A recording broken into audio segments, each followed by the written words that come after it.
Next 3 years, gusto mo nang magkabahay. Pero anong gagawin mo upang matupad yan? Magtrabaho ng magtrabaho, pero ang problema walang natitira sa sweldo mo. Mag-ipon ng pera, pero kapag dumating ang kagipitan, ay kukunin mo rin yung naipon mo. May solusyon para makapag-ipon para sa future goals mo. Gusto mo bang makakita ng 100,000 piso sa bank account mo pagkatapos ng 12 buwan? Posible ba ito kahit simple lang ang trabaho mo? Ang sagot ay, oo. Sa videong ito, ituturo ko sa iyo ang step-by-step na plano kung paano makaipon ng 100,000 pesos sa pinakasimpleng paraan. Walang magic, walang komplikadong formula, disiplina lang at tamang diskarte. Ang 100,000 pesos ay hindi lang numero. Ito ay proof na kaya mong kontrolin ang pera mo. Ito ang simula ng financial freedom. At ang sikreto, hindi ito biglaan. Ito ay paunti-unti, pero tuloy-tuloy. Bago tayo magsimula, kailangan muna nating himayin ang numero.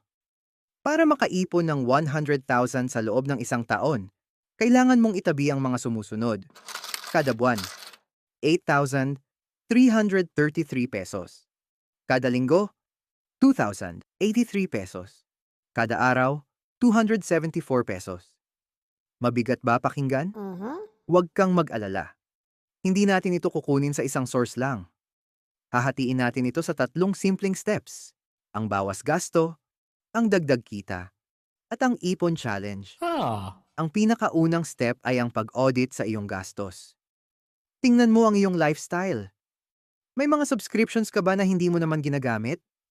O baka naman sobra-sobra ang budget mo sa paglabas-labas tuwing weekend? Subukan ang 2-day rule.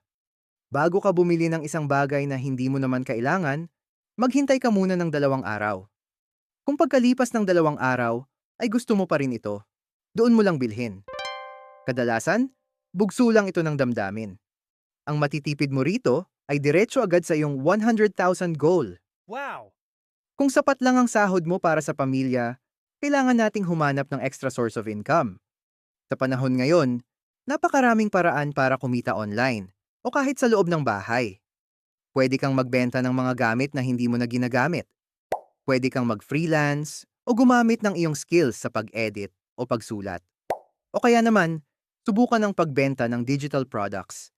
100 piso hanggang 200 piso na dagdag kita kada araw ay malaking tulong para maabot ang daily target na 274 pesos.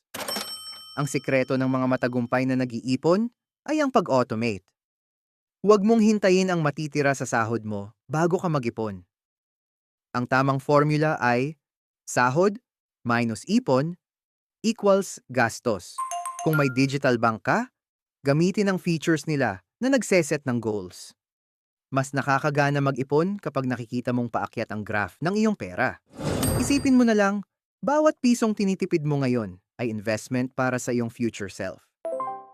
Para makaipon ng 100,000 pesos sa isang taon, hatiin ang goal. Unahin ang ipon. Kontrolin ang gastos, magdagdag ng income. Gawing consistent ang sistema. Simple lang. Hindi madali ang mag-ipon. Pero ang resulta nito ay kapayapaan ng isip. Ah, Isipin mo ang pakiramdam na mayroon kang 100,000 pesos na nakahanda para sa emergency o para sa pagpapatayo ng iyong pangarap na negosyo. Simulan mo na ngayon, hindi bukas, kundi ngayon mismo. Kung gusto mong umasenso sa buhay, hindi sapat ang pangarap lang. Kailangan mo ng aksyon. Simulan mo ngayon, kahit maliit. Basta tuloy-tuloy. Kung nakatulong sa iyo ang videong ito, huwag kalimutang i-like ang video at mag-subscribe para sa mas marami pang tips tungkol sa pera at tagumpay. At i-comment mo, 100,000 goal? Sisimulan ko na. Ito ang iyong channel para sa tamang mindset sa pera. Ako ang inyong kapartner sa pag-asenso. Maraming salamat sa panonood. Dito sa Pera Goals PH, ang pangarap mong ipon, kayang-kayang abutin. Hanggang sa muli.